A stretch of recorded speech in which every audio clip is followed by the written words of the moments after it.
The Secret Garden by Frances Hodgson Burnett. Retold by Annabel Savery. Narrated by Daphne Kouma.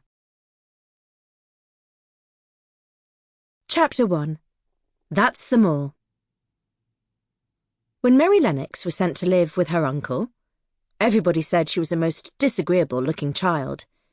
She had a pale face, a little thin body, and a sour expression. Mary had been born in India to parents who were too taken up with work and parties to be bothered with the troublesome child. She was left in the care of a nurse, her ayah, who gave the child her every wish. By the time Mary was 6 years old, she was as tyrannical and selfish a little girl as ever lived. When she was 9 years old, the cholera struck the small army compound they lived on. The few who survived soon fled, and Mary found herself quite alone in the world. She was sent to Misselthwaite Manor in England to live with her mother's brother, Mr. Archibald Craven. Through boats, trains, and carriages, Mary listened to people talking and heard that her uncle was a misery-ridden hunchback, and the house was great and gloomy. Eventually she arrived and met the housekeeper, Mrs. Medlock. "You needn't expect people to talk to you. You'll have to play by yourself, and you're not to go poking about." "I shall not want to go poking about," said sour little Mary.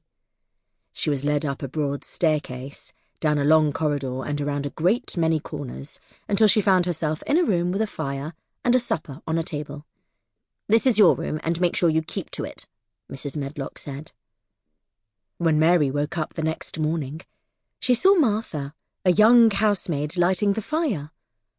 Out of the window, Mary could see a great stretch of bare land. "That's the moor," Martha said, smiling. "I just love it. It's covered with growing things that smell sweet." She was a strange servant, but Mary was amused at the way she rattled on about her family of 12 living in a small cottage with little to eat, and her brother Dickon, who was a great lover of animals.